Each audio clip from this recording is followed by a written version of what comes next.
रात्रीच्या वेळी आमच्या मठाचा सीन असा दिसतो. किती सुंदर आहे. इथे जेव्हा तुम्ही सगळे राहायला येताल ना काही लोक, तर खरंच फार गजबजलेलं सगळं काय दिसणार आहे.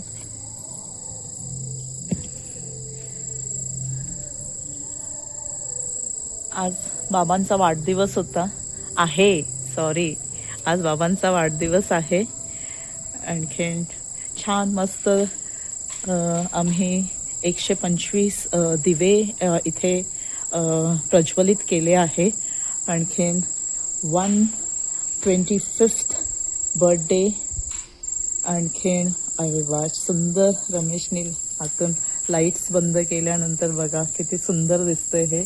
श्री राम असं दिव्यांनी आम्ही लिहिलंय. आता हे फोकस या स्क्रीनमध्ये येत नाहीये. आणखीन लाईट बंदच कर रमेश, सुंदर दिसतंय हे. आणखीन छान मठाच्या समोर इथे आम्ही प्रज्वलित केले दिवे सगळे संध्याकाळच्या वेळी. आणि हे सगळं लहान मुलांनी लावलेत दिवे.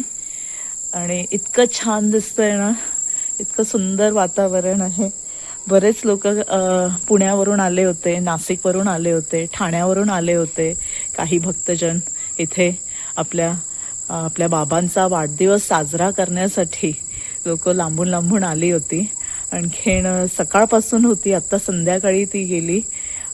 काही इथं त्यांच्यामधून काही राहणार पण होती इथे, पण मग अचानक त्यांना जावं लागलं.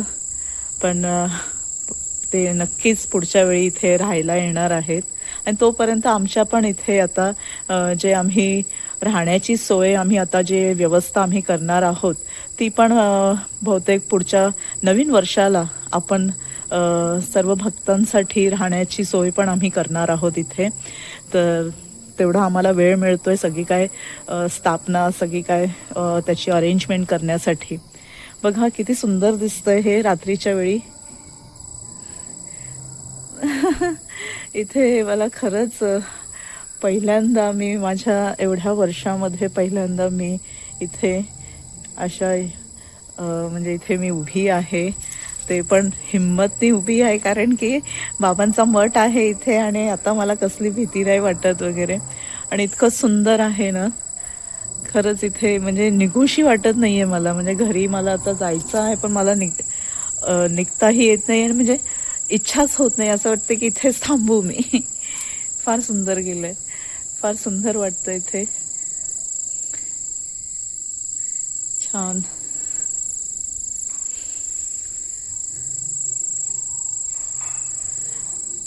जेव्हा सगळे येतील ना इथे राहण्यासाठी वगैरे, भक्त वगैरे, तेव्हा इथे थांबण्याची फार मजा येणार आहे. आणखीन इथे मठामध्ये आपण रात्रभर आपण थांबू शकतो, इथे जप करू शकतो, साधना करू शकतो. मस्त आपण बाबांच्या मठाच्या समोर आपण सगळे आपण इथे बसून आपण भरपूर काही आपण बाबांच्या काही त्यांच्या ज्या चमत्कारी ज्या त्यांच्या कहाण्या आहेत, स्टोरीज आहेत त्यांच्या, आपण भरपूर काय प्रत्येकांचं आपण काय अनुभव त्यांना आले, कशी प्रचिती झाली, कोणाच्या काही काही स्टोरीज आहेत, काही बरंच काय लोकांना शेअर करायचं असतं. तर हे आपण इथे बसून हे आपण शेअर करू शकतो सर्वजण एकमेकांना. आणि छान बसण्यासाठी इथे जागा आहे. तुम्ही बघू शकता किती मोठं ही जागा आहे इथे. मला खरंच फार बरं वाटतंय. आणि जस्ट वेटिंग, थांबले मी की कधी तो दिवस येईल आणि आपण सगळे एकत्र इथे बाबांच्या मठाच्या समोर आपण बसलोय सगळीजण. हे बघा, आम्ही हे जे दार केलंय ना, हे नेटचं दार आहे. म्हणजे ह्याच्यामधून तुम्ही थ्रू आउट बघू शकता, इन अँड आउट. तर आपल्याला पण दिसत आहेत, बाबांचा फोटो दिसतोय तिथे, बाबांचं तिथे म्हणजे पूर्ण दर्शन होतंय बाबांचं. आपल्याला दार उघडायची गरज नाहीये. दार उघडलं तर मग हे बाहेरचे हे जे पाखरं जे असतात गवतावरती जे हे फिरणारे अशा लाईट्समध्ये येतात ना, ते पटकन आतमध्ये जातात. त्यासाठी हे नेटचं दार आम्ही लावलेलं आहे. आणि इतकं खरंच बरं वाटतंय ना, मला फार आवडतंय. मी इथे एकटी आहे आता. बघा तुम्हाला ट्रेनचा पण आवाज येत असेल आता.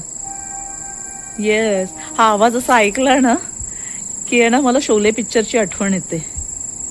If I am not wrong, तुम्हाला पण तशा शोले पिक्चरची आठवण येत असेल. येतोय आवाज? येस.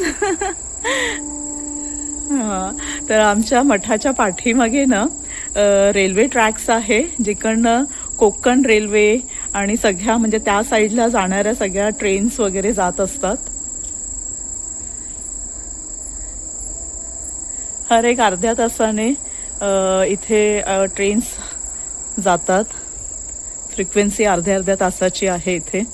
पण फार बरं वाटतं माहिती हे सगळं ऐकायला. परत सगळे आता तुम्हाला पाखरांचा आवाज येतोय आणि नंतर सकाळी तुम्हाला सगळ्या पक्ष्यांचा आवाज येत असतो इथे. इतकं सुंदर वातावरण आहे ना. आणि मी काल आले आणि आज सकाळी तुम्ही जर व्हिडिओ बघितला असेल माझा, तर मी सकाळी 7 वाजता इथे आले होते, व्हिडिओ काढला. इतका सुंदर फॉग सगळा फॉग होता इथे. आणि त्या फॉगमध्ये मी इथे आले, व्हिडिओ काढला. छान, इतकं बरं वाटलं मला. पण नंतर पुढे मला कामं होती. आज वाढदिवस होता, बाबांचा आहे वाढदिवस. तर ती पुढची सगळी कामं होती, म्हणून मी जास्त वेळ इथे बसू शकले नाही. पण नक्कीच उद्या सकाळी मी परत इथे येणार आहे. आणखीन भरपूर काही चर्चा करणार सकाळी तुमच्याबरोबर. सो तोही व्हिडिओ बघा तुम्ही, असंच बघत राहा तुम्ही. भरपूर काय व्हिडिओज तुमच्याबरोबर शेअर करेल मी. Thank you so much. Neem Karoli महाराजांची जय. ओम श्री नीम करोली महाराजायम नमः. जय श्री राम.